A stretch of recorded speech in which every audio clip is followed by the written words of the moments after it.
संसारी, धन्यते संसारी दयावंत जे अंतरी, येथे उपकारासाठी आले गरजा वैकुंठी। यंत प्रविश्य मम वाचमिमां प्रसूतां संजीवयत्यखिल शक्तिधरस्वदाम्नाम् अन्यं च हस्तचरणश्रवणत्वगादीन् प्राणां नमो भगवते पुरुषाय तुभ्यं।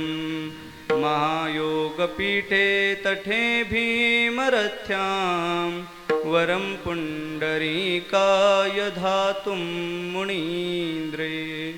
समागत्य तिष्ठं तमानन्दकन्दं परब्रह्मलिंगं भजे। पांडुरंगा करू प्रथम नमन, दुसरे चरण संताचिया त्यांच्या कृपादाने कथेचा विस्तारू। बाबाजी सद्गुरुदास तुका।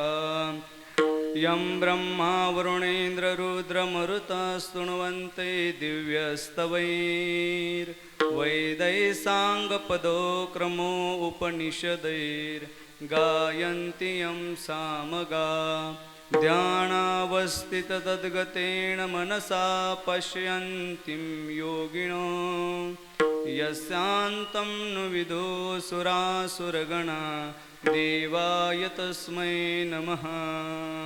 नमो सद्गुरो तुकया ज्ञानदीपा। नमो सद्गुरो सच्चिदानन्दरूपा। नमो सद्गुरो भास्करा पूर्णकीर्ति। नमो सद्गुरो सच्चिदानंदमूर्ती।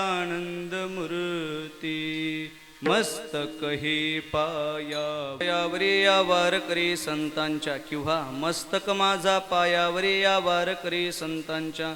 मनोजवं मारुततुल्य वेगं जितेन्द्रियं बुद्धिमतां वरिष्ठं वातात्मजं वानरयूतमुख्यं श्रीरामदूतं शरणं प्रपद्ये। नमो जन्मभूमि जिथे जन्मलोमी, नमो कर्मभूमि जिथे भाडलोमी।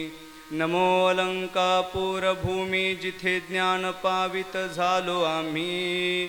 नमो भारत राष्ट्रभूमी जिच्या सदैव पडो कामी विठ्ठल। धन्यते संसारी, धन्यते संसारी दयावंत जे अंतरी, येथे उपकारासाठी आले गरजा वैकुंठी। लटिके वचन, लटिके वचन नाही देही उदासीन, येथे उपकारासाठी आले गरजा वैकुंठी। मधुरावाणी होटी, मधुरावाणी होठी तुका म्हणे वाव पोटी, येथे उपकारासाठी आले गरजा वैकुंठी।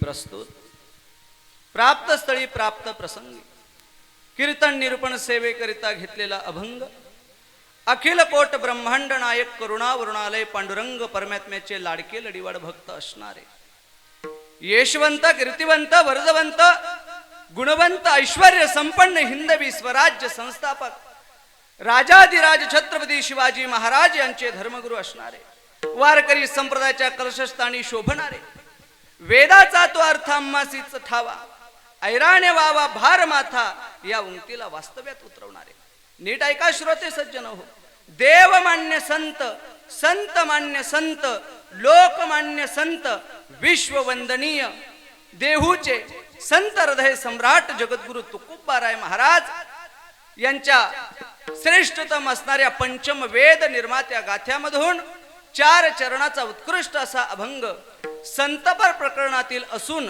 आजच्या कीर्तन रूपी सेवेकरता निवडला आहे। या अभंगामध्ये जगद्गुरु तुकोबाराय धन्य या शब्दाची व्याख्या प्रतिपादन करत असताना धन्य शब्दाची व्याख्या प्रतिपादन करणं इतकंच याच्या प्रथम चरणामध्ये वर्णन नाही तर बाप हो या भवसागरामध्ये दुःखरूपी भवसागरामध्ये ज्याला तुम्ही आपण संसार म्हणतो या संसारामध्ये आल्याच्या नंतर मृत्यू लोकामध्ये आल्याच्या नंतर नेमकं महाराज या कलिकालामध्ये आम्ही खऱ्या संतांना कसं ओळखावं, कारण कलियुगामध्ये पोटाची खळगी भरण्यासाठी नाना विविध प्रकारची संत समुदाय आम्हाला पाहायला मिळतील, परंतु संत वाङ्मयामध्ये गेल्याच्या नंतर जगद्गुरु तुकोबाराय महाराजांनी या अभंगामधून खऱ्या संतांची मुख्य लक्षणं कोणती असतात आणि त्या संतांना कसं ओळखायचं, त्या महात्म्यांना कसं ओळखायचं याचे काही महत्वाचे पाठपुरावे अभंगामध्ये सांगितलेले आहेत. त्या संतांच्या बाबतीत जर पाहायचं झालं तर जगाच्या दृष्टीने नाही तर भगवान परमात्म्याने ज्यांच्याबद्दल धन्यतेचा उच्चार करावा असे जे होऊन गेले ते संत, पण मुळात ते इथले नसून ते वैकुंठातून या ठिकाणी येतात आणि तुमच्या माझ्यावर उपकार करतात. परंतु त्यांच्या उपकार करण्यामध्ये आणि सर्वसामान्य जनांच्या उपकार करण्यामध्ये फरक आहे. आपला काहीतरी फायदा असेल, काहीतरी हित असेल तर आपण कुणावर तरी उपकार करतो. तुम्ही कुणाच्या तरी लग्नात गेलात आणि तिथे काहीतरी त्या ठिकाणी टाकला म्हणजे तोही आपल्याकडे टाकेल ही अपेक्षा तुमच्या अंतकरणामध्ये उरलेली असते. पण साधू सज्जन श्रोते आणि संत मायबाप यांचा जर आपण विचार केला तर कोणत्याही प्रकारे आपल्याकडून त्यांना अपेक्षा नसते.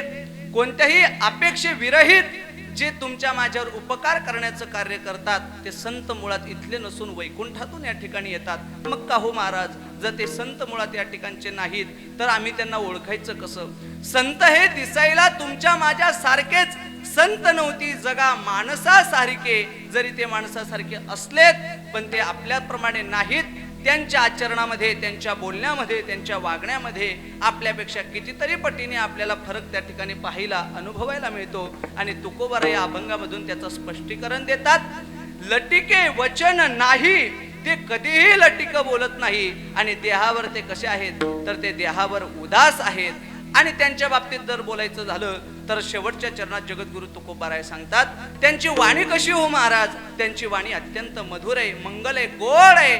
त्यांच्या सहज बोलल्याने तुमच्या माझ्यासारख्या सामान्य जीवांचं कल्याण होतं. त्यांची वाणी अमृताला सुद्धा जिंकणारी अशी आहे. मग महाराज त्यांची वाणी अमृतालाही जिंकणारी आहे आणि ते लटिकही बोलत नाही, असं कसं होऊ शकतं? कारण जगाची रीत अशी आहे, एकतर जे लटिका आहे ते माणसाला गोड लागतं आणि जे सत्य आहे ते माणसाला कडू लागतं. परंतु संतांच्या बाबतीत मात्र हा पराक्रम उलटाच. संत लटिकही बोलत नाही आणि असत्यही बोलत, म्हणजे लटिक तर ते बोलत नाही, असत्य ते बोलत नाही, पण त्यांची वाणी लटिक बोलत नसून साच आणि मवाळ आहे. म्हणजेच अगदी अमृताला सुद्धा पैजेमध्ये जिंकणारी अशी त्यांची वाणी आहे. त्या संतांना आपण कितीही अपकार केले तरी त्यांच्या पोटामध्ये आपले अपकार सामावून घेण्यासाठी खूप मोठी जागा आहे. मधुरा वाणी होती तुका म्हणे वाव पोटी, येथे उपकारासाठी आले गरजा वैकुंठी विठ्ठल. अभंगाचा सरळ सरळ भावार्थ वेडे वाकड्या पद्धतीने मी तुमच्या समोर मांडण्याचा, सांगण्याचा प्रयत्न केलाय. एवढीच रीत जेणेकरून कीर्तनाला उपस्थित असणारे सर्व श्रोते मायबापांना अभंगाचा सरळ सरळ भावार्थ आता मी तुमच्या समोर मांडला म्हणजे तुम्हाला सगळ्यांना आता अभंग समजला ना? तुम्हाला सगळ्यांना आता अभंग समजला. मग इथून पुढे कीर्तन करायची काही गरज? अभंग समजला ना तुम्हाला? नाही. जरी तुम्हाला अभंगाचा सरळ सरळ भावार्थ लक्षात आला असेल परंतु विस्तृत चिंतनाकडे वळणे अगोदर वक्ता प्रधान पुरुष या न्यायाने आपल्या या धुळे जिल्ह्यातील पवित्र आणि पावन असणाऱ्या छोट्याशा वरखेडी गावामध्ये अखिल ब्रह्मांड नायक करुणावरुणालय पांडुरंग परमात्म्याच्या असीम अशा कृपा आशीर्वादाने, साधू संतांच्या असीम अशा कृपा आशीर्वादाने एक तप कलिकालातलं पूर्ण करून द्वितीय तपाकडे ज्या अखंड हरिनाम कीर्तन महोत्सवाची वाटचाल झालेली आहे, म्हणजेच आपल्या या अखंड भव्य दिव्य हरिनाम कीर्तन सप्ताहातील हे 20वे वर्ष आणि या संपूर्ण ग्रामस्थ भजनी मंडळ व तसेच हरिभक्त परायण गुरुवर्य वैकुंठवासी हिम्मत महाराज कुरेकर या पुण्यात्मांच्या आशीर्वादाने व गुरुदत्त भजनी मंडळ व विठ्ठल रुक्मिणी ट्रस्ट यांच्या मार्गदर्शनाने व समस्त ग्रामस्थ मंडळ वरखेडी यांच्या अथक अशा परिश्रमामधून अविरतपणे या भगवंताचा नाम यज्ञ सोहळा मोठ्या आनंदाने प्रतिवर्षी या ठिकाणी संपन्न होतो आणि या वर्षातील तृतीय दिवसाची सेवा माझ्यासारख्या पामराच्या वाटेला आली व तुमच्या सखल मायबापांच्या दर्शनाचा हा सुवर्ण योग. कालच्या महाराजांनी सुंदर असं कीर्तनामध्ये महाराजांबद्दल मांडलेलंच असेल. जास्त वेळ आपला न घेता महाराजांबद्दल एक आणि एक वाक्य. फितूर जन्मले इथे ही जरी या मातीची खंत असेल, फितूर जन्मले इथे ही जरी या मातीची खंत असेल, तरी संभाजी राजे मराठ्यांच्या छातीत अजूनही जिवंत आहेत. या अस्तित्वाची खूण सांगणार एक आणि एकच राजे तो पण समोर ठरतं, ते म्हणजेच हिंदवी हृदय सम्राट छत्रपती शिवाजी महाराज होय. नाही, कारण काशी की कला जाती थी मथुरा में मस्जिद होती थी, काशी की कला जाती थी मथुरा में मस्जिद होती थी, अगर एक शिवाजी न होता तो सबकी सुन्नत होती थी, सबकी सुन्नत होती थी. आज मंदिरांना कळस, अंगणातली तुळस आणि प्रत्येक आई बहिणींच्या कपाळावरचं कुंकू शाबीत ठेवण्याचं काम जर कोणी केलं असेल तर ते स्वराज्य रक्षक छत्रपती शिवाजी महाराज आणि त्यांच्या मावळ्यांनी केलेलं आहे. असो, या न्यायनीतीने, या धर्मशास्त्राने, या धर्मपरायणाने जर एखाद्या कीर्तनकाराला कोणी विचारलं की महाराज नेमकं तुम्ही भगवा का डोक्यावर घेतात, त्याचं उत्तर आहे भगवा घ्या शिरावर नाही तर परके बसतील उरावर, भगवा घ्या शिरावर नाही तर परके बसतील उरावर. हे विश्व अवघ्यांच्या अवघ्यांनी रक्षावे, विश्वाचं रक्षण करण्याकरिता आमची भगवी पताका आजही वारकऱ्यांच्या खांद्यावर, मंदिरांच्या कळसावर सुंदरपणे डोलताना दिसते. आणि म्हणूनच ही संस्कृती आणि संस्कारक्षम कार्य टिकू नये. याच न्यायाने कीर्तनाला उपस्थित असणारे टाळकरी, माळकरी, विनेकरी, आबाल, वृद्ध, सांथोर, माता भगिनी, पुरुष मंडळ, पुढे बसलेले, मागे बसलेले, घरी बसलेले, टेरिसवर असलेले सगळ्यांच्या चरणी साष्टांग प्रणिपात दंडवत करतो. सेवेकडे वळण्या अगोदर या विस्तृत चिंतनामध्ये जगद्गुरु तुकोबरायांनी अभंगाच्या सुरुवातीलाच धन्य शब्दाचे उच्चारण या ठिकाणी केलेलं आहे. अहो महाराजांनी जो धन्य शब्द वापरलेला आहे त्या धन्य शब्दाचं शास्त्रकार वर्णन करतात. नचे अन्य इथे धन्य आहा, ज्यासारखा दुसरा तिसरा अन्य कोणीही नाही त्याला धन्यतेची व्याख्या दिली गेलेली आहे. मग का हो महाराज, धन्य हा शब्द कुणासाठीही उच्चारला जातो का, धन्य हा शब्द कुणासाठीही दिला जातो का, तर त्याचं उत्तर नाही असं येतं. एका साधकाने प्रश्नचिन्ह निर्माण केला. एक व्यक्ती आपल्या गावामधून जात असताना मदिरा पाषाण केल्याच्या नंतर रस्त्यावर प्रामाणिकपणे जाणाऱ्या येणाऱ्या लोकांना त्रास देतोय, अशा माणसाला आपण धन्यता देणार का? नाही. सर्वसामान्य माणसाने एखाद्याला धन्यता देणं ही वेगळी आहे, साधुत्वाने धन्यता देणं ही वेगळे आहे, दैवत्वानं धन्यता देणं ही वेगळी आहे. प्रत्येक व्यक्ती आपापल्या विचार प्रणालीनुसार कुणाला कशी आणि कुठे धन्यता देतोय याच्यामध्ये फरक आहे. तुम्हाला उदाहरणाने स्पष्ट करून देतो. एक मुलगा जो नित्य उठल्यानंतर आई वडिलांचं दर्शन घेतो आणि समोर पाहणारा व्यक्ती म्हणतो, धन्य माता पिता तयाची या, कुळे कन्या पुत्र होती जे सात्विक, तयाचा हरेक वाटे देवा, त्याला धन्यता देतात. का? कारण तो नित्य उठल्यानंतर घरातून बाहेर पडण्याच्या आधी आई वडिलांच्या चरण स्पर्श करून दर्शन घेतो. आणि दुसरा पुत्र आहे, एक पुत्र जो 10 वर्षाचा आहे, रोज आई वडिलांचं दर्शन घेतोय. आणि दुसरा आहे जो 50 वर्षाचा आहे, पण रोज आई वडिलांच्या कमरात लाता घालत आहे. आणि हेच दृश्य पलीकडची एक म्हातारी वृद्ध स्त्री पाहते आणि ती म्हणते धन्य. काय धन्यता द्यावी या माणसाला? ऐका, व्यक्ती बदलला, धन्यतेचा अर्थ बदलला, धन्यतेची व्याख्याही बदलली. तुम्ही कुणाला कुठे आणि कोण धन्यता देते याच्यामध्ये व्यक्तिपरत तो प्रकार त्या ठिकाणी पडतो. परंतु महाराजांना जी धन्यता द्यायची ती या ठिकाणी अपेक्षित असलेली नाही. मग महाराज कुणासाठी हा धन्यता शब्द वापरतात त्याचं उदाहरण जर पाहायचं झालं तर चला एक दृष्टांत सांगतो. त्या दृष्टांतामधून तुम्हाला, त्या सिद्धांतामधून तुम्हाला त्याचं उत्तर मिळेल. नीट ऐका. सकाळची वेळ झालेली आहे, माय माऊली आपला स्वयंपाक करायला बसलेली आहे आणि मुलाचाही शाळेत जायची वेळ झालेली आहे. आईनं मुलाला आवाज दिला, बाळू अरे मी शेतात जाण्याच्या अगोदर काय कर, माझ्या समोर जेवण करून घे. परंतु मुलं आई समोर जेवण करत नाहीत. पूर्वीची मुलं आई समोर जेवण करायचे. आईनं मुलासाठी ताट बनवला, तो ताट मुलाने घेतला आणि आपल्या घराची मुख्य, ज्याला ओसरी म्हणतात, ज्याला हॉल म्हणतात, त्या ठिकाणी जाऊन बसला आणि रिमोट हातामध्ये घेतलं, टीव्ही ऑन केली.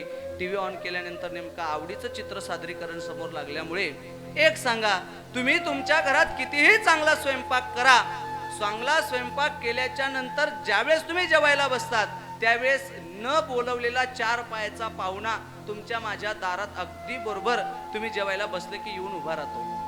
पाहुणा समजलं ना तुम्हाला? काय नाव आहे त्या पाहुण्याचं? कुत्रा. त्या कुत्र्याला कोणीही आमंत्रण देत नाही, पण तो त्या दरवाजात येऊन उभा राहतो, कारण त्याला वाटतं की या माणसांच्या अंतःकरणामध्ये माझ्याविषयी काय आहे, माझ्याविषयी यांच्या अंतःकरणामध्ये दया आहे. म्हणून तो मुका प्राणी त्या ठिकाणी येतो आणि पडदा टाकल्यानंतर तिथून मान काढून तो सारखा त्या व्यक्तीकडे पाहतोय. त्याने 2-3दा त्या मुलाने त्याला हकलण्याचा प्रयत्न केला, पण तो कुत्रा त्या ठिकाणून जात नाही. बराच वेळ झाल्याच्या नंतर याच्याही ताटातली चपाती संपली. हा पुन्हा घरात गेला आणि आईला म्हणतो, अगं आई, आपल्या दारामध्ये या ठिकाणी एक कुत्रा आलेला आहे, मलाही एक चपाती दे आणि त्याच्यासाठी सुद्धा एक दे. आईने मोठ्या तातडीने गरम तव्यावरची चपाती 2 त्याला त्या ठिकाणी दिले. आणि तो मुलगा ज्यावेळेस आईपासून बाहेर येतोय त्यावेळेस आईला वाटतंय की माझ्या मुलाच्या अंतःकरणामध्ये काय आहे, दया ओतप्रोत भरलेली आहे. पण आईला काय माहिती याच्या अंतःकरणात काय भरलेलं आहे. आई आपल्या स्वयंपाकामध्ये मग्न आहे. मुलगा घरात आला आणि आल्याच्या नंतर पहिली चपाती त्याने आपल्या ताटात ठेवली आणि हातातली चपाती पाहिल्याच्या नंतर त्या मुक्या प्राण्याला, त्या कुत्र्याला अगणित असा आनंद झालाय. त्याला आनंद निर्माण झालाय की काही का असेना हा व्यक्ती आता मला सुद्धा खाऊ घालणार आहे. पण त्या कुत्र्याजवळ येत असताना खेडेगावामध्ये आपल्या मुख्य दरवाजाच्या पाठीमागे एक भली मोठी काय ठेवलेली असते, एक काठी ठेवलेली असते. त्याने डाव्या हातामध्ये ती काठी घेतली, उजव्या हातामध्ये भाकरीचा तुकडा घेतलेला आहे, पण ती काठी त्याने हातात ठेवली नाही. पडद्या सकट त्या ठिकाणी पाठीमागे लपवली. पडदा थोडा बाजूला सारला. पडद्यामधून फक्त उजवा पाय, उजवा हात बाहेर केलेला आहे. कुत्रा मोठ्या आनंदाने आता शेप हलवतोय, कारण त्याला आनंद या गोष्टीचा होतोय की समोरचा व्यक्ती स्वतःचं ताट सोडून मला जीव घालायला आलेला आहे. म्हणून त्याने टाकलेल्या भाकरीचा तुकडा, चपातीचा तुकडा त्याने जसाही जमिनीवर टाकला, तो कुत्रा मोठ्या प्रेमाने त्या ठिकाणी भाकरीचा तुकडा उचलण्यासाठी खाली वाकला. आता याने एका हातातली काठी 2 हातात घेतली आणि कुत्रा चपाती उचलून मान वर करत नाही, इतक्या जोरात काठी त्या कुत्र्याच्या पाठीवर टाकली, अजून ते कुत्र वर खिडीत आलं नाही. 3 दिवस झाले. आता मला प्रामाणिकपणे सांगा, आपल्या लेकरांच्या अंतःकरणामध्ये अंगणात आलेल्या मुक्या प्राण्याविषयी जर त्यांच्या अंतःकरणामध्ये थोडी सुद्धा दया शिल्लक राहिलेली नसेल, मग ती एन प्रकारे कोणत्याही स्वरूपाची असो, आणि आपल्या या वेगवेगळ्या आचरणावरून, वेगवेगळ्या वागणाऱ्या शैलींवरून ज्याचं त्याचं ज्याने त्याने परीक्षण करावं की खऱ्या अर्थाने संत नेमकं आपल्याला धन्यता देतील का. कारण ज्या मृत्यू लोकामध्ये तुम्ही आपण वावरत आहोत, महाराजांनी पुढे त्या ठिकाणी स्पष्ट सांगितलेले की बाबा हो, हा जो मृत्यू लोक आहे, या मृत्यू लोकामध्ये आल्याच्या नंतर हा जो भवसागर आहे, या भवसागरामध्ये तुम्ही फक्त तुमच्या स्वतःची खडगी भरण्यासाठी, स्वतःचं हित साधण्यासाठी याची टोपी त्याच्या डोक्यात, त्याची टोपी याच्या डोक्यात. अहो एवढंच नाही, स्वतःच्या शेतात स्वतःचा भैमुंग पाहायला गेलेली माणसं घरी येताना शेजारच्याचा उपटून आणतात आणि पत्नीला म्हणतात भूस शेंगा. भैमुंग कुणाचा? शेजारच्याचा. आपल्या शेतातला नाही, परंतु या वृत्तीने जगणारी तुम्ही आपण माणसं, तुम्हाला आणि मला या धन्यतेची व्याख्या नेमकी लागेल कशी? मग का हो महाराज, साधकाने प्रश्न केलेला आहे, मग ही धन्यतेची व्याख्या नेमकी आहे कुणासाठी? तुकोबरायांचं उत्तर आहे, या धन्यतेची व्याख्या त्यांच्यासाठी आहे ज्यांचं मिळवणंही थांबलं आणि ज्यांचं प्राप्त करणंही थांबलं. मग कुणाचं मिळवणं थांबलं आणि कुणाचं प्राप्त करणं थांबलं? फक्त आणि फक्त या मृत्यू लोकामध्ये एक आणि एका व्यक्तीचं मिळवणं आणि प्राप्त करणं थांबलं, ते म्हणजे फक्त संतांचं. त्या संतांना दिलेली धन्यता अभंगाच्या प्रज्ञांच्या अंतःकरणामध्ये ओतप्रोत दया भरलेली आहे. त्यांच्याविषयी जगद्गुरु तुकोबरा या धन्यतेचा शब्द उच्चारतात. महाराज, मग नेमकं दया आणि आशांच्या अंतःकरणामध्ये भरलेले आहे की ज्यांचं मिळवणंही थांबलेलं आहे आणि ज्यांचं प्राप्त करणं, ज्यांचं कर्म कर्तव्यही थांबलेलं आहे. 3 प्रकार पडतात महाराज. एक म्हणजे भगवान परमात्मा, दुसरे म्हणजे पशु पक्षादिक, आणि तिसरे म्हणजे संत, आणि चौथा प्रकारात जर गणना केली तर तुमचा आणि माझा नंबर लागतो. भगवान परमात्मा अवताराला येतात धर्माचं रक्षण करण्याकरिता. संत या ठिकाणी मृत्यू लोकामध्ये तुमच्या माझ्या हिताकरिता येतात. आणि पशु पक्षादिक, आता यांच्यामध्ये जर प्रकार पाहायचा झाला तर संतांचा जर पहिला प्रकार घेतला तर संत हे कर्मप्रधान आहेत. पशु पक्षादिक हे आपल्या पाप पुण्याच्या हिशोबाने कार्य आणि कर्म करत असतात, आणि मनुष्य हा विचार प्रधान आहे. आता संत हे कर्मप्रधान, पशु पक्षादी आचरण प्रधान, पाप पुण्याचं त्यांच्याकडे कोणताही लेखाजोखा नसतो. कारण पशु काय पाप पुण्य जाणती, उत्तम मध्यम भोग भोगती. ते त्यांच्या राहिलेला भोग आणि कर्म उपभोगण्याकरिता या मृत्यू लोकामध्ये असतात. आणि तुम्ही आणि मी मनुष्य हा विचार प्रधान आहे, परंतु विचार प्रधान असताना सुद्धा नेमकं आमच्या अंतकरणामधली दया आज मात्र कुठे गायब झालेली हे आमचं आम्हालाही कळत नाही. मग महाराज ज्यांच्याविषयी मिळवणं थांबवतात किंवा ज्यांचं कार्यकर्म थांबवतात, मग ते नेमकं कोण आहेत आणि मिळवणं म्हणजे कसं? तुम्ही आणि आपण संसारात कितीही धावपळ केली तरी आपलं मिळवणं थांबत नाही. बरं, रस्त्याने चालत असताना जर तुम्हाला 10 रुपयाची नोट सापडली तर तुम्हाला आनंद झाला पाहिजे का दुःख?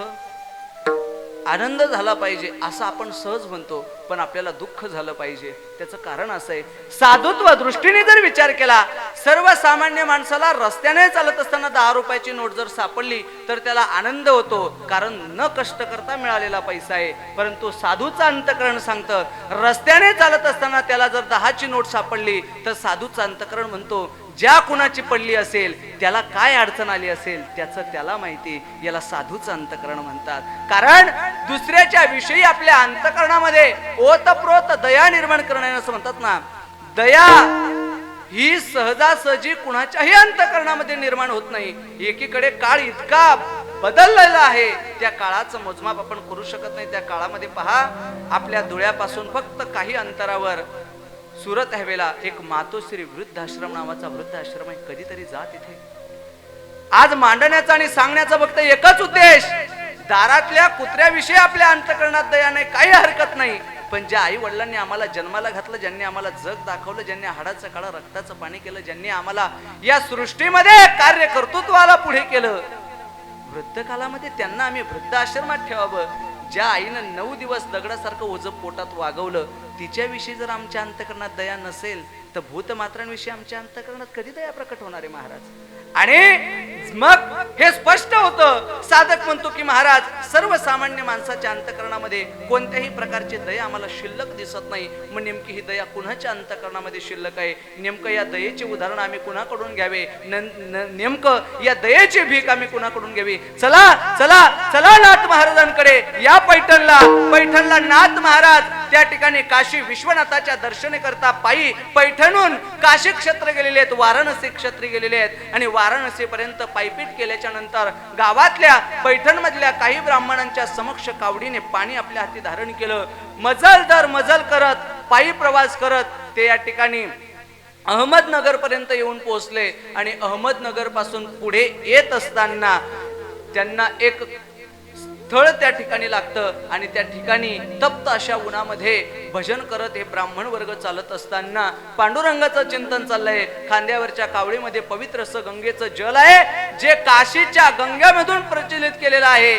तेच जल पैठणला आल्याच्या नंतर ते जल महादेवाच्या पिंडीवर समर्पित करायचे आणि तदनंतर त्यांची कावड यात्रा संपन्न होणार आहे असा उल्लेख या कथेमध्ये. पण मध्ये प्रसंग असा घडलेला आहे, एक गाढव पाण्या वाचून त्या ठिकाणी आपला जीव पणाला लावलेलं त्या ठिकाणी दिसतंय. राहणारच नाही या अवस्थेमध्ये चारही पाय सोडून जमिनीवर पडलेलं गाढव, त्याला कोणीतरी कुठून तरी कसं तरी पाणी मिळावं या उद्देशानं ते पडलंय. मुळात ते गाढव नव्हतंच, भगवंताने घेतलेली परीक्षा होती. आणि जसंही नाथ महाराजांचं लक्ष त्या आकांता करणाऱ्या गाढवा केलं, नाथ महाराजांनी भजन थांबवल्याबरोबर संपूर्ण वृद्ध त्या ठिकाणी पाहू लागले. काय झालं, काय हा प्रकार, का भजन थांबवलं? अहो, तप्त अशा उन्हामध्ये या गाढवाचा जीव जातो की काय? पाण्या वाचून तरसतंय, त्याला आपण पाणी पाजलं पाहिजे. आणि उर्वरित ब्राह्मण वर्गाने सांगितलं, नाथ महाराज, अहो वेळे की खुळे, आपण काशीपासून इथपर्यंत खांद्यावर आणलेलं पवित्र गंगेचं जल मजल दर मजल करत आपण पैठण पर्यंत पोहोचतोय. थोडं राहिलो आपलं पैठण. महादेवाच्या पिंडीवर हे पवित्र जल टाकल्याखेरीज आपल्याला जरी तहान लागले तरी आपण हे पाणी पिऊ शकत नाही. जसं आज हे पात्र फक्त नर्मदा परिक्रमा करणाऱ्या साधकांकडे पाहायला भेटतं. नर्मदा परिक्रमेला निघालेला साधक एकदा ओंकारेश्वरवरून जे जल उचलतो ते पूर्ण यात्रा संपेपर्यंत त्याला स्वतःला जरी तहान लागली तरी ते जल तो वापरत नाही. तेच पाणी तो पूर्ण यात्रा झाल्यानंतर पुन्हा ओंकारेश्वरला आणल्याच्या नंतर त्याचं यात्रेचं फलश्रुत होतं. त्या पद्धतीने नाथ महाराज आणि अनेक ब्राह्मण वृंद त्या ठिकाणी पोहोचलेले आहेत. परंतु नाथ महाराजांना ते सांगतात की महाराज, जर तुम्ही हे पाणी त्या गाढवाच्या मुखात टाकलं तर त्या ठिकाणी तुमची यात्रा असफल ठरेल. आणि महाराजांच्या मुखामधून उद्गार बाहेर पडलेले आहे. महाराज म्हणतात मला या यात्रेचं फलश्रुत मिळालं नाही तरी चालेल, पण माझ्या समोर एखादा जीव जर पाण्या वाचून तरसत असेल तर त्याला पाणी न देता मी पुढे जाऊ शकत नाही. याला नाथ महाराज म्हणतात की ज्यांच्या अंतकरणामध्ये ओतप्रोत दया भरलेली आहे. बरं हे जाऊ द्या महाराज, नाथ महाराजांचं फक्त एकच उदाहरण नाही, असाच एक महात्मा नाथ महाराजांच्याच बाबतीत हे उदाहरण सांगितलं जातं. गंगेवर स्नान करण्याकरिता, गोदावरीचं स्नान करण्याकरिता महाराज त्या ठिकाणी पाण्यामध्ये उतरलेले आहेत. स्नान केल्यानंतर सूर्यनारायणाला अर्घ वाहिल्याच्या नंतर इकडे काही कंटकांनी त्या ठिकाणी मोठं षडयंत्र केलेलं आहे आणि एका यवनाला पानाचे विडे आणून सांगितलेले आहेत की यांना शांतीब्रह्म म्हणतात ना, यांना नाथ म्हणतात ना. आज खरोखर कळेल की यांच्या अंतकरणामध्ये किती शांती या ठिकाणी नांदते. म्हणून जसंही हे स्नान करून आले, घाटावरून वरती आले की यांच्या अंगावर तू काय करायचं, पान खाऊन त्या ठिकाणी थुंकायचं. नाथ महाराजांनी स्नान करण्यासाठी त्या ठिकाणी गोदावरीमध्ये प्रवेश केला, हातामध्ये पवित्र जल घेतलं, सूर्यनारायणाला अर्घ वाहिलं आणि आपल्या अंगावर पंचा वगैरे टाकून समोर यायला सुरुवात केली आणि लगेच त्या यवनाने महाराजांच्या अंगावर थुंकायचं. महाराजांनी त्याच्याकडे फक्त पाहिलं, काही हरकत नाही, आपण जरी अपवित्र झालेलो असलो पण आज गोदावरी मातेची इच्छा असेल की मी पुन्हा त्या ठिकाणी स्नान करावं. महाराजांनी पुन्हा जावं, पुन्हा सूर्यनारायणाला अर्घ व्हावं, पुन्हा स्नान करून पुन्हा यावं, त्या यवनाने पुन्हा थुंकावं. एकदा नाही, दोनदा नाही, 108 वेळा तो यवन थुंकला. शेवटी पानाचे विडेही संपले आणि यवनाच्या तोंडातली थुंकीही संपली. आता ज्याला कळालं आपल्याला ज्या कंठकांनी पाठवलंय ते कंठक आहेत आणि आपण ज्यांच्या अंगावर थुंकतोय, जो आपल्याला एक शब्दही न बोलता वारंवार गंगेचं स्नान करून येतोय आणि त्याच्या स्नानाने आपल्यालाही पवित्र करतोय. अहो त्या यवनाच्या अंतकरणात सुद्धा त्यांच्या नुसत्या आचरणाने त्याच्याही अंतकरणात नाथ महाराजांबद्दल दया निर्माण झाली. म्हणून यवन नाथ महाराजांना शरण जातो आणि नाथ महाराज काय, यवन अंगावरी थुंकला, प्रसाद देऊनी मुक्त केला. अहो काय त्यांच्या अंतकरणामध्ये ओतप्रोत दया भरलेली असेल की त्या यवनाने त्यांच्या अंगावर वारंवार थुंकल्यानंतर सुद्धा एकदा तो यवन शरण आला आणि महाराजांनी त्याला प्रसाद देऊनी मुक्त केलं. खऱ्या अर्थाने त्यांच्या अंतकरणामध्ये दया भरलेली. चला पैठण सोडा आणि आपल्याकडे या धुळ्याच्या बस स्टँडवर तुम्ही गेलेला आहात आणि बस स्टँड पासून तुम्हाला वरखेडीला यायचंय का, तर तुम्हाला फक्त शेवटची गाडी त्या ठिकाणी शिल्लक राहिलेली आहे. सायंकाळी मुक्कामाची बस आपल्या गावात येणार आहे. म्हणून सगळ्यांची तारांबळ उडाली आहे. काही का असेना आपल्याला बसमध्ये जागा मिळाली पाहिजे आणि अशातच तुमचं घाईघाईत बसमध्ये प्रवेश करण्याचा वक्त आणि खिडकीमधून एखाद्याचा थुंकण्याचा एकच वेळ झाला तर तुम्ही त्याच्याकडे जमना, राम राम जी भाऊ, बरं झालं तुम्ही थुंकला. खरं सांगा तुम्ही असं म्हणणार? बरं तुम्ही कदाचित एवढं तरी म्हणायला पाहिजे, असू द्या असू द्या, काही हरकत नाही, होतं हो, माणसाकडूनच चूक होते, अनावधानाने झालं असेल. नाही ना, नाही जमत आम्हाला हे. त्या बसच्या मध्ये किती जरी गर्दी असली तरी तुम्ही त्याला शोधणार, त्याला बाजूला काढणार. तो तुमच्या बापाच्या आजाच्या वयाचा जरी असला तरी त्याची कॉलर पकडून तुम्ही त्याला खाली होरपडणार. कशासाठी? फक्त तुमच्या माझ्यावर पडलेल्या 2-4 बाहेरचे डोळे, जी नजर तुमच्यावर पडते ते तुम्हाला अपमानास्पद वाटतं. पण खरं सांगू तुम्हाला, अहो बाहेरच्या कपड्यावर पडलेले डाग एखाद्या चांगल्यातल्या चांगल्या साबणाने धुता येतील, पण अंतकरणावर आणि चरित्रावर पडलेले डाग कधीही धुता येणार नाही. हे अस्तित्व जपा, म्हणजे आपल्याही अंतकरणामध्ये दया ओतप्रोत शिल्लक राहील. पण हे महाराज आम्हाला कुठे जमणार आहे? मग का हो महाराज, फक्त नाथ महाराजांच्याच अंतकरणामध्ये दया शिल्लक आहे का? कितीतरी संतांची उदाहरण अशी आहेत की ज्यांच्या अंतकरणामध्ये ओतप्रोत दया शिल्लक आहे. म्हणून महाराज त्यांच्यासाठी धन्यतेचं उद्गार वापरतात. चला, एक महात्मा स्नान करण्याकरिता असंच या ठिकाणी पवित्र अशा चंद्रभागेमध्ये त्या ठिकाणी प्रवेश करता झालेला आहे आणि स्नान करून तो महात्मा बाहेर येत असताना एक काठावर असणाऱ्या आंब्याच्या वृक्षावरून एक जीव त्या ठिकाणी पाण्यामध्ये पडला आणि त्या पाण्याची हालचाल त्या महात्म्याला जाणवली. म्हणून महात्मा पुढे आला आणि पाहतो तर काय, त्या पाण्याच्या हालचालीमध्ये कुठला छोटा सर्वसामान्य जीव नसून एक विंचू पडलेला पाहिला. बरं तो विंचू आहे तो नांगी मारेल याचा विचारही न करता महात्म्याने आपल्या हाताची ओंझळ केली आणि त्या ओंझळीमध्ये त्या विंचवाला वरती पकडलं. हातातल्या ओंझळीतलं पाणी निघून गेलं. विंचू हातावर फिरायला लागला. त्याने त्याची चाचणी करायला सुरुवात केली की आपण खडकावर आलोय की जमिनीवर आलोय. आता विंचूच तो म्हणणार आहे का महात्म्याला, राम राम, बरं झालं तुम्ही मला वाचवलं. समाजामध्ये असे असंख्य विंचू आहेत. तुम्ही त्यांचं कितीही चांगलं करण्याचा प्रयत्न करा. त्या महात्म्याने विंचवाला हातामध्ये घेतलं त्याला वाचवण्याकरिता, पण विंचवाने तत्काळ लगेच आपली चाचणी करण्याकरिता आपली नांगी वरती केली आणि महात्मा अगदी सरळ पद्धतीने पाण्यामधून बाहेर जाण्याचा प्रयत्न करतोय. तेवढ्यात त्या विंचवाने नांगी मारल्याच्या नंतर विषाचा दह सुरू झाला आणि महात्म्याचा हात झटकला गेला. पुन्हा तो विंचू पाण्यामध्ये पडला. महात्म्याने पुन्हा पाण्यामधून ओझळ करून त्या विंचवाला वरती घेतलं. पाणी गळून गेल्यानंतर विंचवाने पुन्हा हातावर नांगी मारली. असं दोनदा झाल्यानंतर वरून पाहणारे एका माणसाने उत्तर दिलं, अहो काय करताय तुम्ही? अहो तो विंचू आहे विंचू. तुम्ही त्याला कितीही वाचवण्याचा प्रयत्न करा, तो नांगी मारल्याशिवाय राहणार नाही. साधकाने महात्म्याने साधूने दिलेलं उत्तर नीट ऐका. साधू महात्मे उत्तर देतात की एवढासा जीव जर नांगी मारणं हा त्याचा स्वभाव सोडत नसेल तर माझ्या समोर एखाद्या प्राण्याचा, निर्दयी प्राण्याचा, एखाद्या समंजस लहान मुक्या प्राण्याचा जीव जात असेल आणि मनुष्य म्हणून माझं कर्तव्य आहे, माझ्या समोर जर कोणाचा जीव जात असेल तर त्याला वाचवणं हे माझं कर्तव्य आहे. जर तो जीव नांगे मारणं त्याचा स्वभाव सोडत नसेल तर मी संकटात असणाऱ्या माणसाला वाचवणं हे माझं कर्तव्य का सोडू? म्हणून त्या महात्म्याच्या अंतःकरणामध्ये दया भरलेली आहे. ज्ञानोबा रायतात ज्ञानेश्वरीमध्ये या दयेच्या बाबतीत सुंदर असं वर्णन करून जातात. एक गाय आहे, ती गाय त्या ठिकाणी चिखलामध्ये रुतलेली आहे.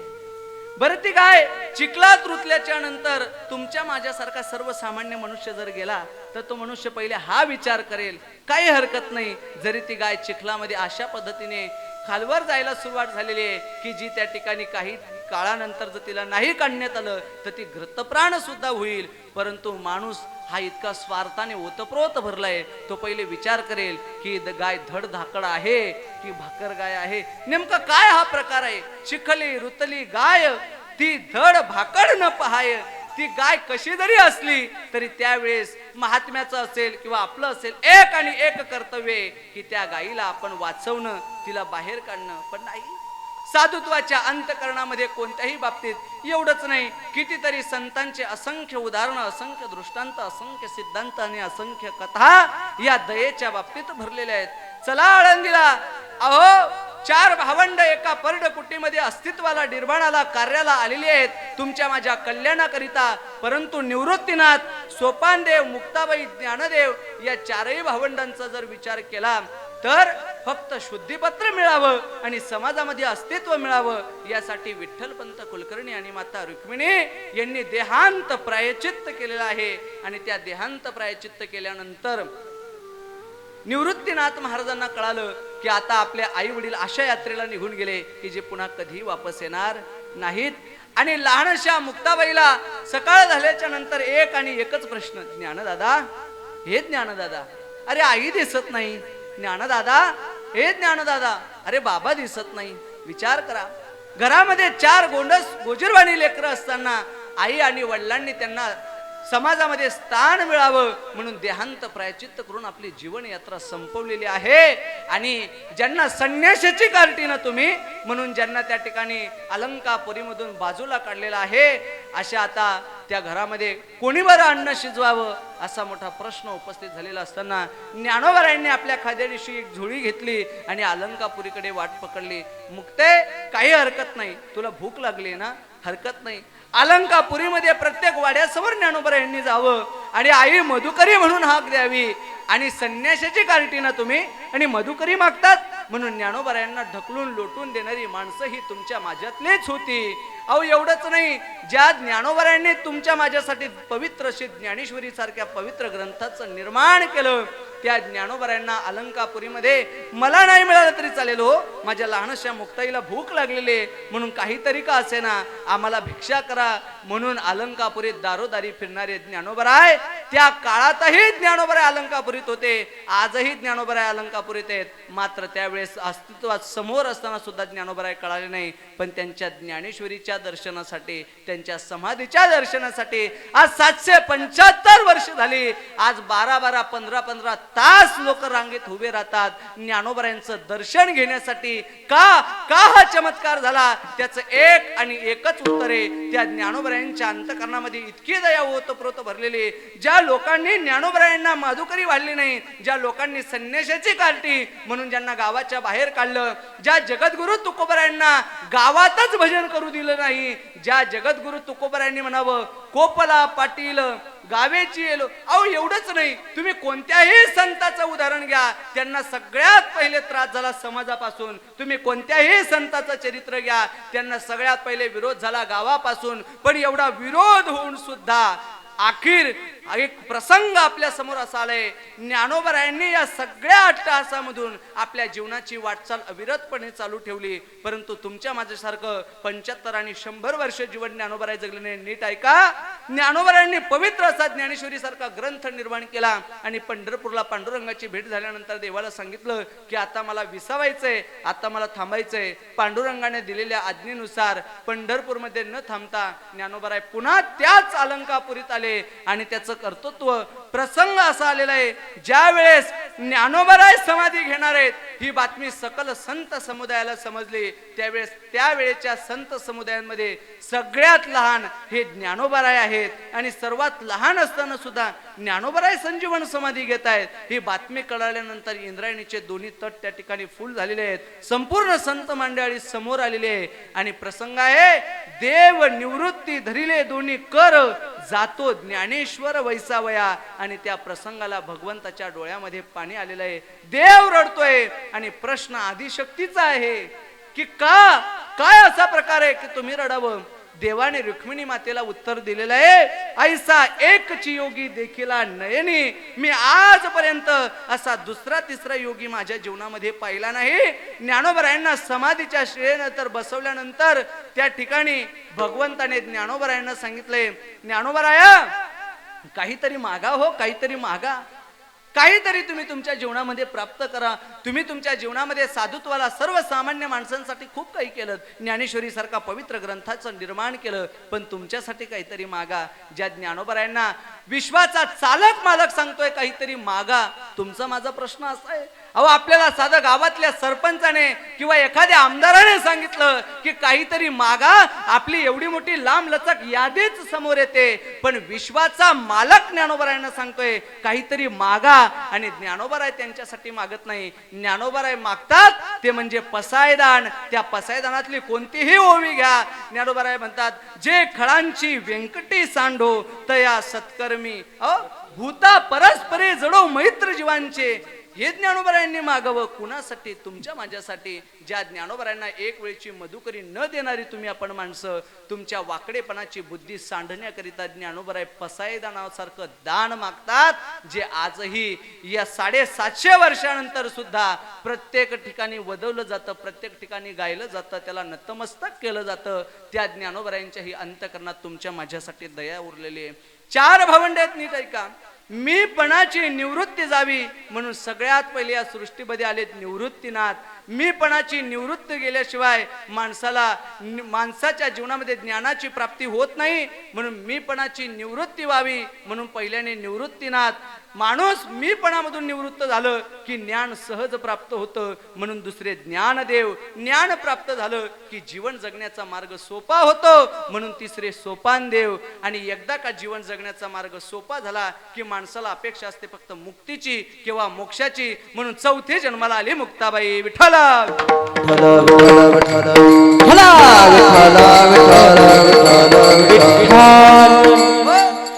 आणि या संतत्व वयाला असताना सुद्धा आम्हाला त्यांची किंमत मात्र त्यावेळेस कळाली नाही. पण आजही असेल, जर खऱ्या अर्थाने तुम्हाला ज्ञानोबरायांची दया समजून घ्यायची असेल तर तुम्ही ज्ञानेश्वरीला जवळ केलं पाहिजे. ज्ञानेश्वरीचं सामर्थ्य हे अनन्य साधारण आहे. काया वाचा म्हणे जो सेवक होईल येचा तो साम्राज्य त्रिभुवनीचा चक्रवर्ती हे करण्याचं सामर्थ्य ज्ञानेश्वरी सारख्या पवित्र ग्रंथामध्ये. म्हणून ज्ञानोबरायांची दया समजून घ्यायचं असेल तर ज्ञानेश्वरीची सेवा करा. तुकोबरायांची दया समजून घ्यायची असेल तर गाथ्याची सेवा करा. नाथ महाराजांची दया समजून घ्यायची असेल तर भावार्थ रामायणाचं त्यामध्ये त्या ठिकाणी सेवा करा. आणि या अनुयाने जगद्गुरु तुकोबराय, ज्ञानोबराय, संत सावता आदी जेवढेही संत आहेत या सगळ्यांच्या अंतकरणामध्ये जी दया ओतप्रोत भरलेली आहे. मग महाराज जर या साधुत्वाच्या अंतकरणामध्ये दया ओतप्रोत भरलेली आहे म्हणून महाराज यांना धन्य शब्द प्रतिपादन करतात. पण हे महात्मे नेमके आहेत कुठले आणि येतात कुठून याचं उत्तर महाराज अभंगाचे. आणि महाराज या साधुत्वाच्या अंतकरणामध्ये ओतप्रोत असणारी ही दया म्हणून महाराज त्यांना धन्यता प्रदान करतात. मग का हो महाराज, ज्यांच्या अंतकरणामध्ये ओतप्रोत दया भरलेली आहे आणि त्यांना धन्यताही महाराजांनी प्राप्त केलेली आहे. मग महाराज ते नेमकं येतात कुठून? अभि वैकुंठवास. आणि या साधुत्वाच्या अंतकरणामधून दयेचं अस्तित्व निर्माण होतं याच्यात शंका नाही. पण महाराज हे लोक नेमकं येतात कुठून? मुळात हे धुळ्यात मधून नाही, चाळीसगाव नाही, मालेगाव नाही, कल्याण नाही, डोंबिवली नाही, भिवंडी नाही, हे इथले नाहीतच. मग हे येतात कुठून? हे वैकुंठातून या ठिकाणी आलेले आहेत. कारण वैकुंठातून का? कारण त्यांचं इथलं जे मिळवणं आहे तेही त्यांना मिळालेलं आहे आणि इथले जे कर्म आहे तेही त्यांचं थांबलेलं आहे. मग त्यांचं मिळवणं काय आहे? साधुत्वाचं मिळवणं फक्त एक आणि एक आहे, तो म्हणजे भगवान परमात्मा. तुम्ही तुमच्या जीवनामध्ये मिळवण्यासाठी इतके धावतात की धावता धावता तुम्ही संपतात, पण धावणं संपत नाही. एक गोष्ट लक्षात ठेवा, पायी चालणाऱ्या माणसाला वाटतं माझ्याकडे सायकल असावी. सायकल तुमच्याकडे आल्यानंतर मोटरसायकलवाला समोरून गेला की तुम्हाला वाटतं माझ्याकडे मोटरसायकल असावी. मोटरसायकलही तुमच्याकडे आली आणि मोटरसायकलवरचा तुमचा प्रवास सुरू झाला आणि समोरून कारवाला गेला की तुम्हाला वाटतं माझ्याकडे 800 तरी असावी. आता 800 वरून तुम्ही जर जात असले आणि तुम्हाला जर फॉर्च्युनर दिसली तर तुम्हाला वाटतं माझ्याकडे सुद्धा फॉर्च्युनर असावी. फॉर्च्युनर नंतर तुम्हाला जर वरून हेलिकॉप्टरचा प्रवास करणारा व्यक्ती दिसला तर तुम्हाला असं वाटतं की माझ्याकडे सुद्धा असावं. त्यानंतर तुम्ही स्वतःच एअरलाईन मध्ये सुद्धा प्रवेश करतात आणि आकाश मार्गाने तुम्ही विमानाने प्रवास करायला लागतात. बरं, तो विमानाचा प्रवास केल्यानंतर काही बिना विमानाचा प्रवास करून निघून जातात, म्हणजे जीवन संपूर्ण निघून जातात, तरी सुद्धा आपलं मिळवणं थांबत नाही. बरं, आपलं मिळवणं मिळून तरी काय? माझी गाडी, माझी माडी, माझ्या बायकोची गोलगोल साडी, इतकंच अस्तित्व तुमचं आणि माझं मिळवण्याचं आहे. परंतु आपल्याला हा जो देह मिळालेला आहे हा देह आपल्याला मिळाला पण कळाला नाही. मग काहू महाराज, मिळालेला देह आम्हाला कळाला नाही म्हणजेच जेणेकरून आम्हाला किती मिळवायचंय, किती धावायचंय आणि कुठे थांबायचंय याचा मात्र आम्हाला हिशोब लागत नाही, याचा हिशोब आम्हाला मिळत नाही. मग जे वैकुंठातून या ठिकाणी आलेले आहेत त्यांचं मिळवणं थांबलेलं आहे का? त्यांचं मिळवणं थांबलेलं आहे. त्यांना जे मिळवायचंय ते म्हणजे भगवत प्राप्ती, ते त्यांचं मिळवणं थांबलेलं आहे. म्हणूनच त्यांच्या अंतकरणामध्ये ओतप्रोत दया आहे. त्यांचं कर्मवर्धान्य थांबलेलं आहे, म्हणूनच त्यांना महाराजांनी धन्यता दिलेली आहे. मग महाराज या साधुत्वाच्या आमच्यावर अजून काय उपकार बरं सांगता येतील? यांचे आपल्यावर अनन्य साधारण उपकार आहेत. साधू संत वैकुंठातून येऊन फक्त तुमच्या माझ्यावर उपकार करतात, पण ते उपकार काय करतात तर वेळोवेळी आम्ही जागे असताना सुद्धा आमच्या डोळ्यासमोर अशी एक झोप आहे जी आम्हाला मायेच्या पडद्याआड ठेवते आणि ती मायेच्या पडद्याआड असणारी झोपेमधून आम्हाला जर जागा करण्याचं काम कोणी करत असेल तर संत काकड्यामध्ये सुद्धा त्या पद्धती ते तुम्हाला आणि मला या ठिकाणी जागा करतात. त्या पांडुरंगाचं चिंतन करायला सांगतात, त्या पांडुरंगाचं भजन करायला सांगतात आणि साधू संतत्वाच्या उपकाराच्या बाबतीत एवढंच बोलून जाईल. त्यांचे उपकार तुमच्या माझ्यावर इतके अनन्य साधारण आहेत. बाप न करी माय केले उपकार सांगू मी काय. आमची माय आणि आमचा बाप जे उपकार आमच्यावर करू शकत नाही त्याही पेक्षा अनन्य साधारण उपकार त्या साधुत्वाने, त्या संतत्वाने आमच्यावर केलेले आहेत. अहो एवढंच नाही, हा 3.5 हाताचा मिळालेला नरदेह सहजासहजी मिळत नाही. एक एक येऊनी कोटी कोटी फेरा मग लागे वारा मानवाचा. आद्य गुरु शंकराचार्य वर्णन करून जातात. पुनरपि जननम पुनरपि मरणम पुनरपि जननी जठरे शयनम य संसारे खल दुस्तारे कृपया पारे पाहि मुरार. भज गोविंदम भज गोविंदम भज गोविंदम मूढ मते.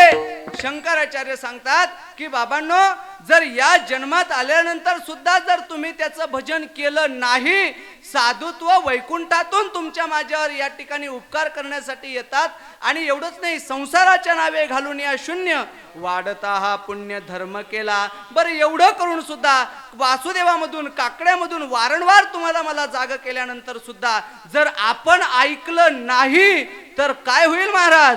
आणि महाराज त्या ठिकाणी सांगतात की बाबांनो, वारंवार तुम्हाला जाग करून वारंवार तुमच्यावर उपकार करून जर हे सुद्धा तुम्ही ऐकलं नाही तर आमचं तर काही जाणार नाही. पण महाराज त्याबद्दल सांगून जातात, या अभंगाच्या तृतीय चरणामध्ये सांगतात की आम्ही केल्यानंतर का असं सांगतोय की आमचं हे ऐकल्यानंतर आमचं काही जाणार नाही, कारण ते कधीही लटिक बोलत नाही. अभंगाच्या तृतीय चरणात. आणि असे जे संत आहेत ज्यांना ओळखायचं असेल तर महाराज सांगतात, लटिके वचन नाही देही उदासीन. पण हा जो नाही शब्द आहे ना, हा या ठिकाणी बऱ्याचदा चुकीचा जोडला जातो. मगर महाराज, लटिके वचन नाही पहिले घ्यायचंय. लटिके वचन नाही देही उदासीन, कारण ते कधीही लटिक बोलत नाहीत आणि ते देहावर काय आहेत तर देहावर उदास आहेत. मात्र महाराज, आपण आपल्या जीवनामध्ये लटिक बोलल्याशिवाय राहत नाही आणि संत त्यांच्या जीवनामध्ये कधीही लटिक बोलत नाही. मग महाराज ते लटिकही बोलत नाही आणि ते साचही बोलतात, मवाळही बोलतात. हे मात्र बरं कसं शक्य होईल? संत वाङ्मयामध्ये तुम्ही जेवढंही त्या ठिकाणी पाहणार तर तुमच्या निदर्शनास येईल की बाप हो, आम्ही तुम्हाला वेळोवेळी जे सावध करतोय, जे भगवंताच्या प्राप्तीचा मार्ग सांगतोय, आम्ही आण घेऊन सांगतो. आम्ही कोणत्याही प्रकारचं लटिक तुमच्या समोर मांडत नाही. कोणत्याही प्रकारचं लटिक तुमच्या समोर न मांडताना एक उदाहरण देतो म्हणजे तुमच्या लक्षात येईल. सहज लग्नाला आल्यानंतर जर कोणीतरी आपल्या मुखामधून असा शब्द काढला आणि नेमकं कुणाजवळ, लग्न मंडपामध्ये ज्या मुलीचं लग्न लागणार आहे तिच्या बापाजवळ कोणीतरी बसावं आणि असा शब्द जर उच्चारला, नाही मंडप खूप मस्त टाकलाय पण न जाणो त्याला आग लागली तर? बरं आता मला खरं सांगा, हे बोलणं गोड आहे का लटिक आहे? आता ते आग लागेल नाही लागेल नंतरचा विषय महाराज, पण आपल्या बोलण्याने कधी आपले दात पडतील सांगता येत नाही. परंतु संत महात्म्यांच्या सहज बोलण्याने, सहज बोलणे हित उपदेश करोनी सायास शिकविते, आणि त्यांच्या सहज बोलण्यामधून आपल्या जीवनामध्ये असंख्य असे अडचणींचा मार्ग सुटत असतो. आणि याद्वारा संतत्वयाने जे काही मार्ग आपल्याला अनुभवलेत, सांगितलेत, या माध्यमातून एक आणि एकच प्रवाद समोर येतं की ते त्यांच्या जीवनामध्ये कधीही लटिक बोलत नाही. आणि महाराज ते त्यांच्या जीवनामध्ये लटिक न बोलता त्यांच्या देहावर उदास आहेत म्हणून महाराज त्यांना धन्यता देतात. ते त्यांच्या जीवनामध्ये आपल्या अंतःकरणामध्ये मृत्यू लोकामध्ये आल्याच्या नंतर त्यांच्या अंतःकरणात दयेचं साठवण ठेवतात म्हणून महाराज त्यांना धन्यता देतात. आणि मुळात ते इथले नाहीत, वैकुंठातून या ठिकाणी आलेले आहेत, तरी त्यांच्या अंतःकरणामध्ये तुमच्या माझ्यावर उपकार करण्याची भावना ओतप्रोत अंतःकरणाने शिल्लक आहे म्हणून महाराज त्यांना त्या ठिकाणी धन्यता देतात. यथामती यथा अवकाश मी 3 चरणाचा भावार्थ धावता का असेना तुमच्या समोर मांडलेला आहे. उर्वरित शेवटच्या चरणाचा भावार्थ अगदी 5 मिनिटात तुमच्या समोर सांगून त्या ठिकाणी आपण सेवेला पूर्णविराम देऊ. त्याआधी मी आतापर्यंत तुम्हाला त्रास दिला नाही, कारण माझी दृष्टी तुमच्यापेक्षा फार वर जाते. तुम्ही खाली, त्याच्यापेक्षा वर, त्याच्यापेक्षा वर, त्याच्यापेक्षा मी वर, म्हणून बाउंडिंग होत नाही. काही का असेना, पण आता सुंदर अशा या नियोजनामध्ये आता हाताची घडी मोडून सगळ्यांनी काय करायचंय, मोठ्या प्रेमाने भजन करा. आणि यामधून संतत्वाने वारंवार एक आणि एक सांगितलं की बाबांनो, साधुत्वाने जे जे आजपर्यंत कथित केलेले ते मात्र कधी लटिक होणार नाही, ते मात्र कधी खोटं ठरणार नाही. म्हणून काहो महाराज एक तरी उपाय आमच्या जीवनामध्ये असा पाहिजे की जे आमच्या जीवनामध्ये संतत्वाचं बोलणं आम्हाला कळालं पाहिजे, ते आमच्या जीवनामध्ये सत्य ठरेल, लटिक ठरणार नाही. ज्ञानोबराय हरिपाठामध्ये त्या ठिकाणी सांगून जातात. कारण पहा, इथं बसलेल्या प्रत्येक माणसाला एक प्रश्न असेल की महाराज आम्ही भरपूर मेहनत घेतो पण आमच्या घरात लक्ष्मी टिकत, मी बोलण्याच्या आधीच तुमचं उत्तर आहे टिकत नाही. मग असं कुणाला वाटतं की महाराज आमच्या घरामध्ये लक्ष्मी टिकावी, असं कुणाला वाटतं? की प्रत्येकाला वाटतं की आपल्या घरामध्ये लक्ष्मी टिकावी. पण तुमचा आणि माझा प्रॉब्लेम असा आहे की आपल्याला वाटतं आपल्या घरामध्ये लक्ष्मी टिकावी, पण संतांच्या बोलण्यावर आपला विश्वास नाही. त्यांचं बोलणं मुळात लटिक नाहीये, त्यांचं बोलणं हे त्रिकालवादी सत्य, पण आपण ते मात्र कधी सत्य मानत नाही. हरिपाठामध्ये ज्ञानोबराय सांगतात, नित्य नेम नामी ते प्राणी दुर्लभ, लक्ष्मी वल्लभ तया जवळी. बरं आता मला खरं सांगा, ज्ञानोबरायांनी हरिपाठामध्ये सांगितलेलं हे लटिक आहे का हो? याला लटिक, याला खोटं म्हणता येईल का? नाही, याला खोटं म्हणताच येणार नाही, कारण ही संतांची वाणी आहे. ज्ञानोबराय तुम्हाला मला सगळ्यांना सांगतायत, नित्य नेम नामी तो प्राणी दुर्लभ, लक्ष्मी वल्लभ तया जवळी. नित्यनेम करणारा जो सातत्याने व्यक्ती आहे त्याच्याजवळ कोण आहे? लक्ष्मीचा वल्लभ आहे, लक्ष्मीचा मालक आहे, स्वतः नारायण आहे. आणि नारायण ज्या ठिकाणी आहे तिथे नारायणाच्या सेवेमध्ये कोण आहे महाराज? सांगा ना, कोण आहे नारायणाच्या सेवेत?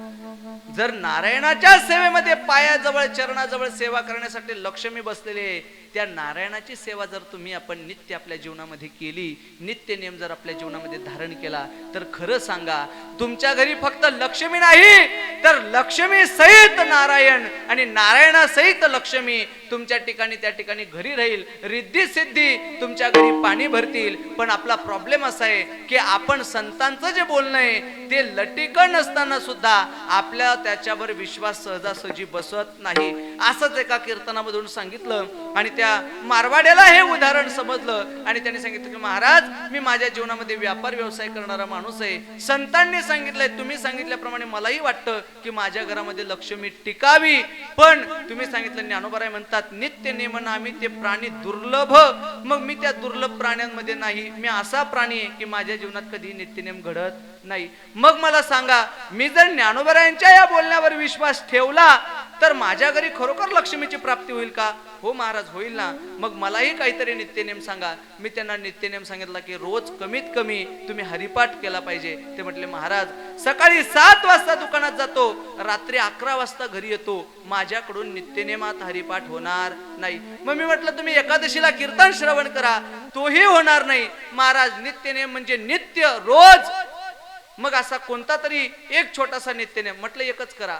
गावामध्ये प्रत्येक मारुतीचं देऊळ असतं, सकाळी उठले अंगावर पाणी घेतलं की मारुतीच्या देवळात जा, दर्शन घ्या आणि मग कामाला सुरुवात करा. एवढा नित्यनेम बांधा.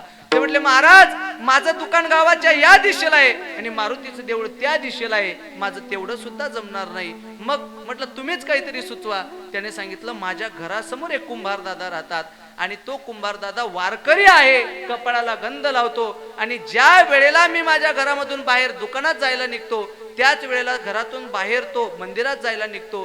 जर मी त्याचा चेहरा बघून दर्शन घेतलं तर. म्हटलं काही का असेना, आधी माणसाच्या पुण्य पुरुषाचं दर्शन घेण्याची तर सुरुवात कर, नंतर परमार्थाला काही हरकत नाही. म्हणून मी त्याला सांगितलं, म्हटलं सुरुवातीला तुम्हाला सवय लागण्यासाठी तुम्ही हा नित्यनेम करायला सुरुवात करा. आता रोज सकाळ झाल्याच्या नंतर तो कुंभार दादा कपाळाला गंध वगैरे करून घरातली देवपूजा करून मंदिरात जाण्यासाठी बाहेर निघायचा आणि या मारवाडी स्नान केल्यानंतर दुकानात जायला बाहेर निघायचा आणि नित्य त्या कुंभाराला पाहिल्यानंतर दर्शन घ्यायचा. बस झाला आपला नित्यनेम आणि दुकानात निघायचा. 2 महिने झाले, 4 महिने झाले, फक्त 6 महिने झाले आणि 6 महिन्यानंतर एकदा प्रसंग असा घडला की कुंभार दादाचं त्या ठिकाणी स्नान वगैरे होऊन तो त्याच्या वेळेवर बाहेर पडला खरा, पण मडकी घडवण्यासाठी त्याची माती संपल्या कारणाने त्याने खांद्यावर कुदळी घेतली आणि गावाच्या बाहेर पडका वाडा ज्या मालकाचा होता त्या मालकाने सांगितलं, आमचा वाडा बऱ्याच वर्षापासून पडित आहे, तुम्हाला माती लागेल तर तिथली माती घ्या. म्हणून तो कुंभार त्या वाड्यामध्ये माती घेण्यासाठी गेला आणि इकडे मात्र मारवाडी दादाला आज 2 मिनिटं बाहेर यायला उशीर झाला. म्हणून त्याने पायरीवरच त्या ठिकाणी पाहिलं की आपल्याला कुंभार दादा दिसत नाही, दुकानात जायला उशीर होतोय. म्हणून त्याने आवाज दिला, अहो वहिनी, तुमचे मालक दिसत नाहीत. म्हटले ते आत्ताच त्या ठिकाणी गावाच्या बाहेर माती घेण्यासाठी एका वाड्यामध्ये गेलेले आहेत. म्हणून काही काम होतं का? नाही. आता त्याचा नित्यनेम तो त्या वहिनीनं बरं त्या का सांगावा. म्हणून त्याने विचारलं, कोणत्या दिशेला गेलेत? म्हणे या दिशेने गावाच्या बाहेर जो पडका वाडा आहे त्या ठिकाणी माती घेण्यासाठी गेलेत. आता नेमकं गुरुवारचा दिवस होता, गावातला बाजार होता आणि दुकान उघडायला उशीर झालाय, खेड्यापाड्यावरची लोक आलेली असतील. म्हणून मारवाडी मोठ्या घाईघाईमध्ये झपाझप पावलं टाकत त्या ठिकाणी कुंभाराचा शोध घ्यायला निघाला. इकडे तोपर्यंत कुंभाराचा जो माती घेण्यासाठी जो खड्डा खोदायचा होता तो आता गुडघ्यापर्यंत आलेला.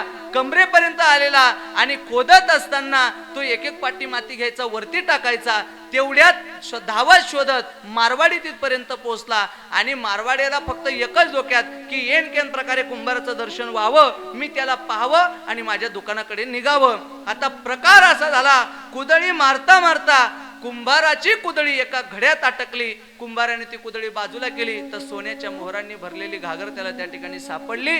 जर आपल्याला धन सापडलं किंवा कोणतीही वस्तू सापडली, माणूस पहिले आजूबाजूला पाहिल्याशिवाय राहत नाही. अहो साधी 10 रुपयाची नोट सापडली तरी तो पहिले पाय ठेवून घेतो, आजूबाजूला पाहतो, हळूच कण हात खाली करतो आणि नोट उचलून खिशात टाकतो, पण शेजारच्याला समजू देत नाही. आता कुंभाराला त्या खड्ड्यामध्ये सोन्याचा घडा सापडलेला आहे. त्या सोन्याच्या घडामधून धन घेण्यासाठी कुंभाराने त्या पाटीला बाजूला ठेवलं.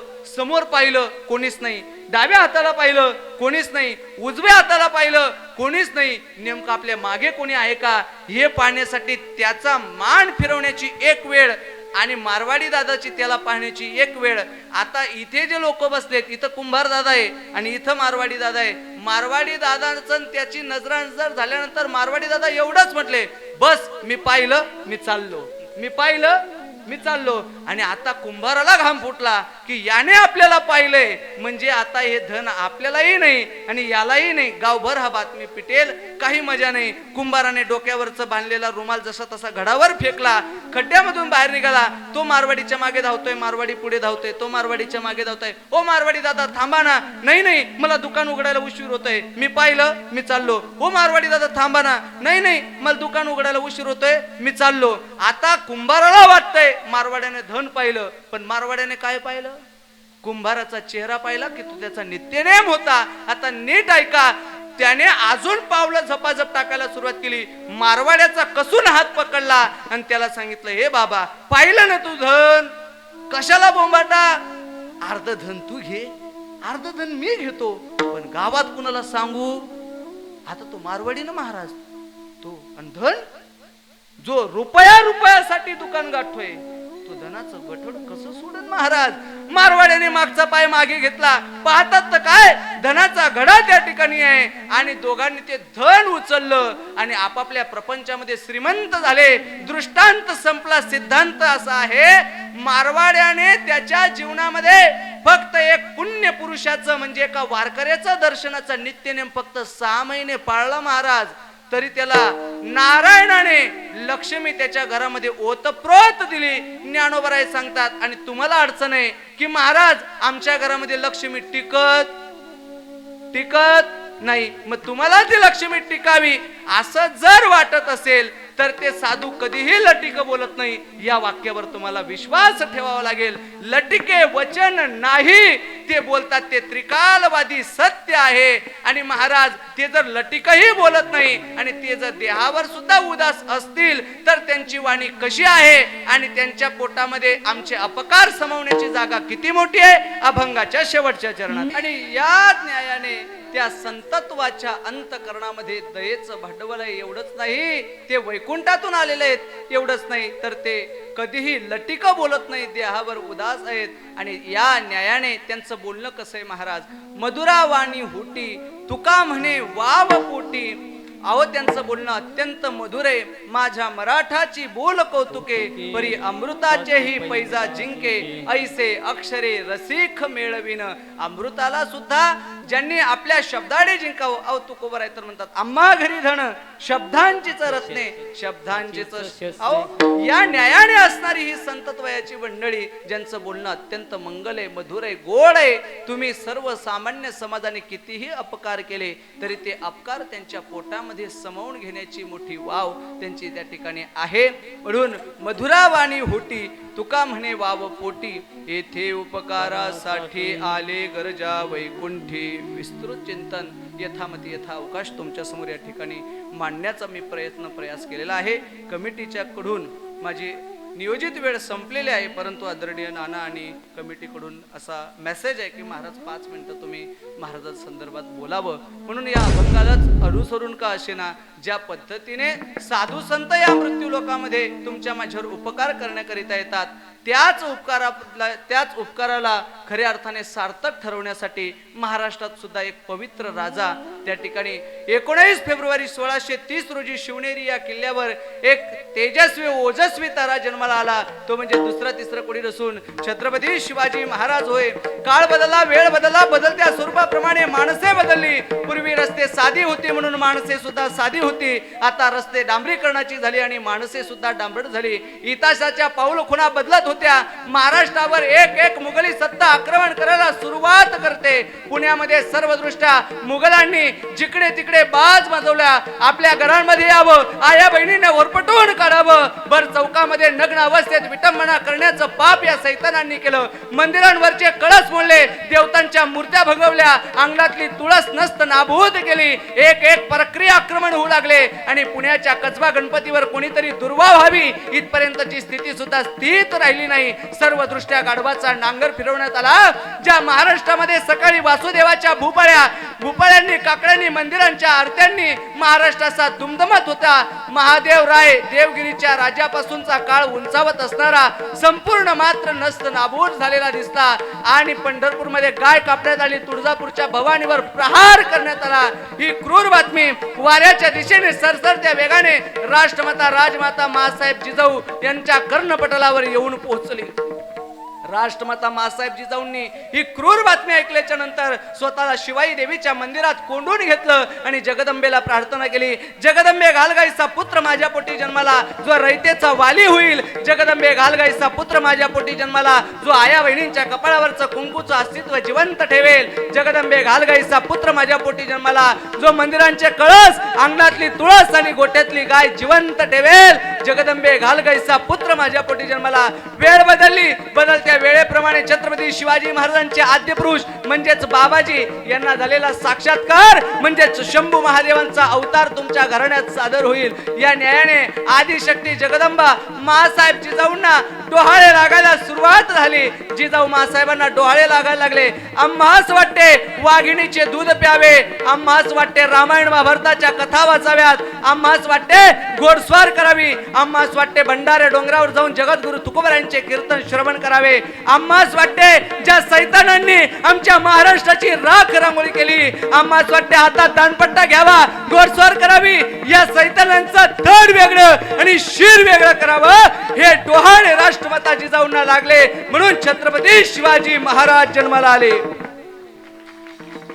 आज संकट असं पडलंय. आज घराघरामध्ये गावागावामध्ये राष्ट्रमाता मासाहेब जिजाऊ आम्हाला दिसतात. पण आज आमच्या घरामध्ये छत्रपती शिवाजी महाराज, संभाजी महाराज, कोंडाजी, तानाजी, मालुसरे सारखे शूरवीर लोक का जन्माला येत नाही? कारण आज आमच्या घराघरामध्ये असणाऱ्या राष्ट्रमाता जिजाऊंना सुद्धा डोहाळे लागतात.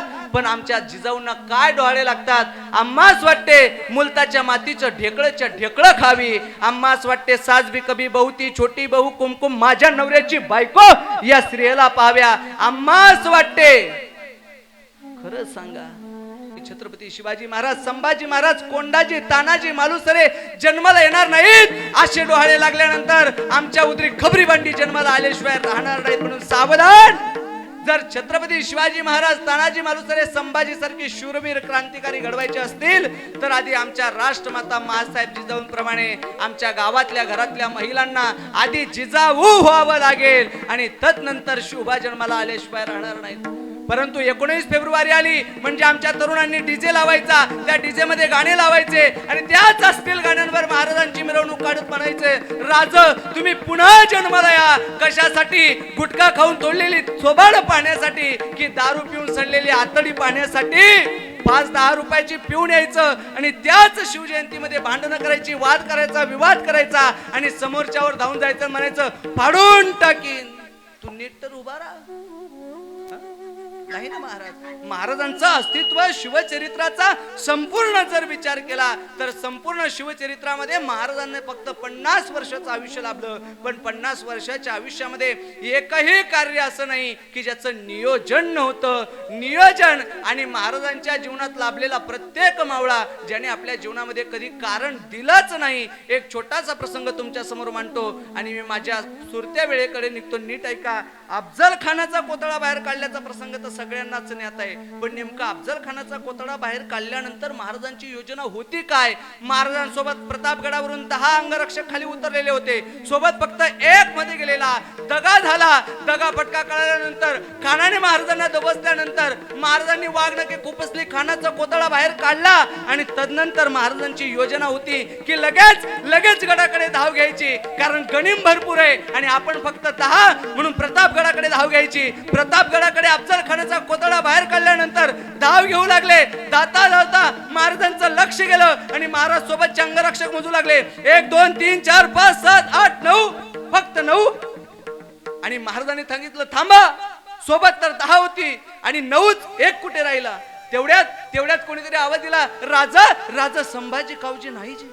संभाजी कावजी नाही कुठे गेला मधूनच. आणि राजा संभाजी कावजीला आवाज देत आहेत. तेवढ्यात कोणीतरी धापा टाकून येत आहे. गनिम येत आहे की काय, कारण राजा 10 अंगरक्षकांबरोबर रायगडावर पोहोचायचंय. ज्या अफजल खानाचा वध केलेला आहे त्या अफजल खानाचं गनिम पाठी लागलेलं आहे. म्हणून महाराज थांबलेत. एक दिसत नाही. दुसऱ्या मावळ्याने सांगितलं, राजा थांबू नका. राजा तुमचं प्रतापगडवर सुरक्षित पोहोचणं गरजेचं आहे, थांबू नका. महाराज म्हणतात नाही, आपल्या सोबत 10 सोबत फक्त 9, एक कुठे राहिलं. सरसर त्या पानांमधून हिरव्यागार झाडींमधून आवाज आला, पावलांचा आवाज आला. सगळ्यांनी तलवारीची मेळांमधून बाहेर काढल्या, तलवारी हाताशी घेतल्या.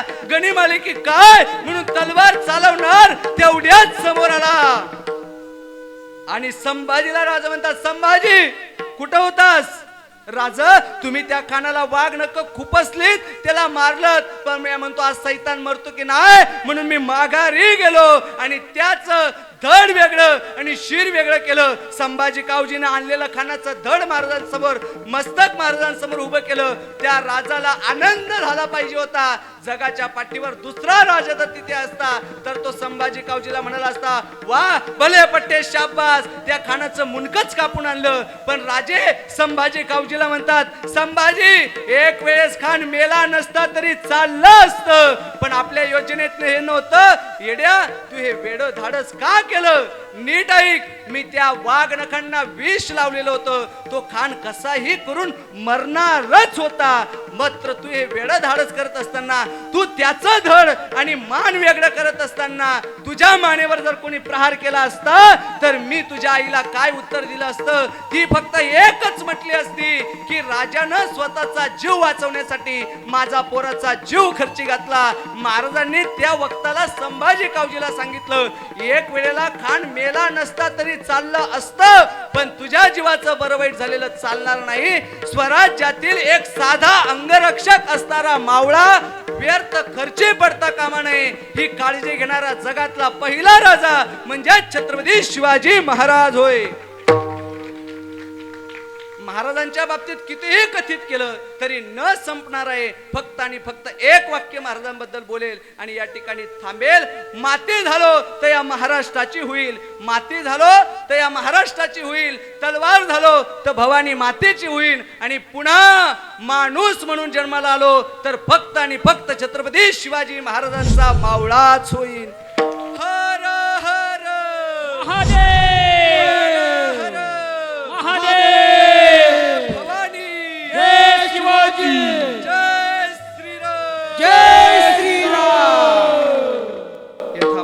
अवकाश झालेली सेवा भगवत चरणी या ठिकाणी समर्पित करतो. सगळ्यांच्या चरणी साष्टांग प्रणिपात दंडवत करतो. सेवेला पूर्णविराम. ज्ञानेश्वर मावली ज्ञानराज मावली तुकाराम, ज्ञानेश्वर मावली ज्ञानेश्वर मावली. जय विठ्ठल जय हरे विठ्ठल जय विठ्ठल जय हरे. हा बोलिलेले पुढे वेडे वाकुडे उत्तरे कराच्या महापराध माराव तुम्ही सुद्धा नाही उच्चार राधे. खाली बसा आरती बोल, खाली बसा राजा म्हणे ज्ञानेश्वरा राता पाया बैठी करा कराच्या महापराध माराव तुम्ही सुद्धा.